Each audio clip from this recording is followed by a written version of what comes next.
The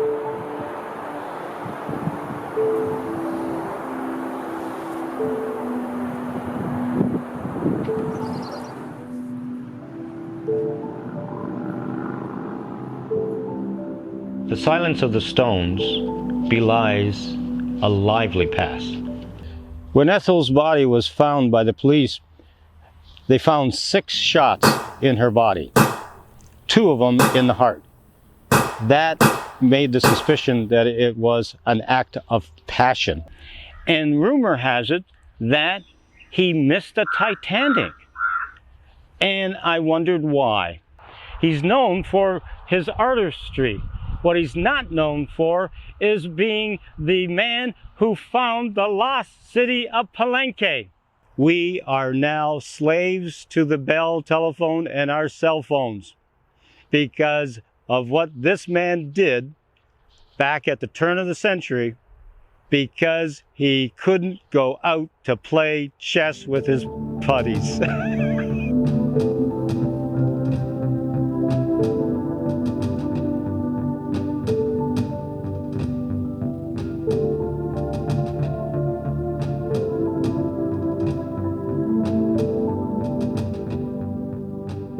Martha was able to get the job to be a teacher in Japan because she was a female.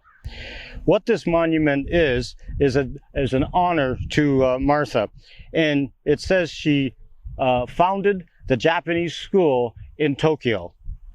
She died in March 1945 and never knew the outcome of her school because the bomb on Hiroshima and Nagasaki were dropped in August of 1945. This school still exists today, and those students come to Canada to lay flowers on this grave, and this tree here is a sakura tree to honor the woman that gave the vision that all women needed to be educated, and the Japanese clutched onto that to expand their knowledge in the world.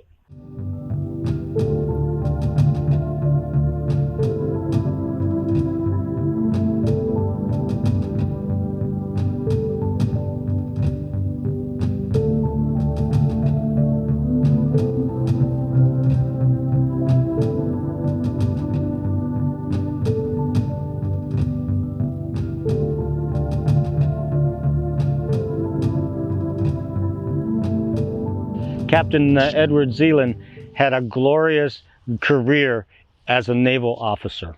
He joined up with the British Navy, and the timing is right. When he was a boy, he was a cabin boy, and the timing is right. He could have been at the Battle of Trafalgar with Nelson. During the War of 1812, he's sent to Canada to defend Lake Ontario. So he was fighting on Lake Ontario with Yeo during the War of 1812. And you would think that he would be going down with the ship with drowning on a storm or something like that. But he was getting on in age. He was walking down McNabb Street, going home, when a cow escaped from the Hamilton Market. And as it stampeded down McNabb Street, it gored him to death.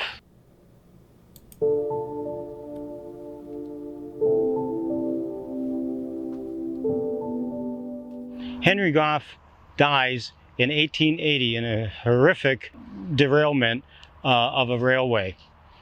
And he was squashed between the flat car and the boiler of the train.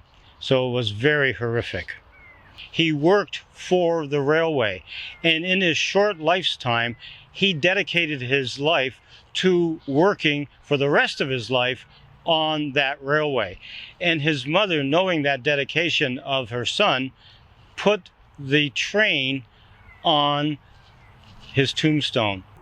Now, she's put this bas relief train on one side. She's now said her goodbyes to her dead son, but she goes one step further, and she puts an entire poem on the backside of the stone, telling about the death of her son. My engine now is cold and still, no water does my boiler fill.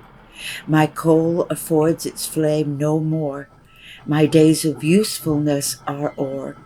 My wheels deny their noted speed, no more my guiding hand they need. My whistle too has lost its tone, its shrill and thrilling sounds are gone. My valves are now thrown open wide, my flanges all refuse to glide.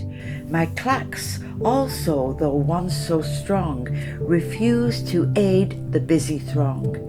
No more I feel its surging breath, my steam is now condensed in death. Life's railway o'er each station past, in death I'm stopped and rest at last.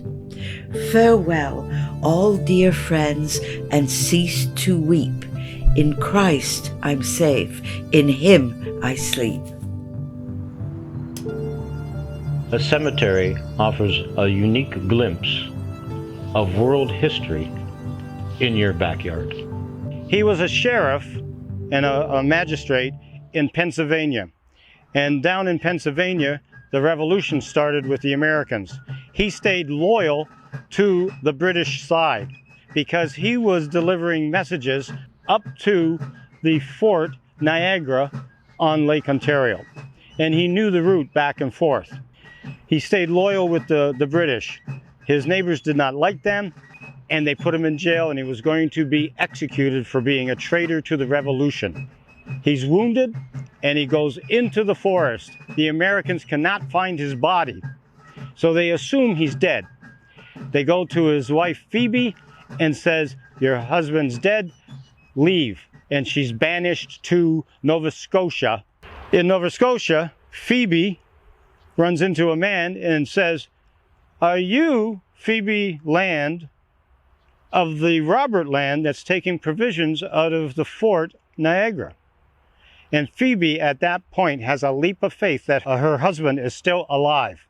So she leaves Nova Scotia, comes to the fort, asks where the whereabouts of her husband is, and they point her to the head of the lake.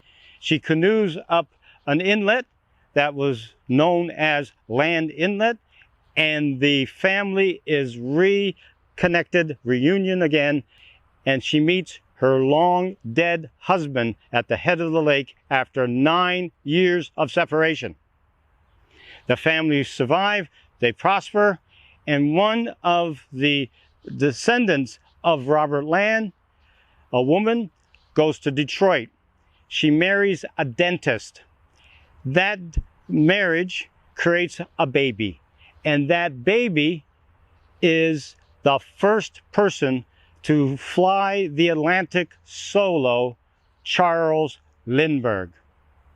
So if Phoebe did not have that leap of faith in 1790s in Nova Scotia to reconnect with her husband, Charles Lindbergh would not have flown the Atlantic.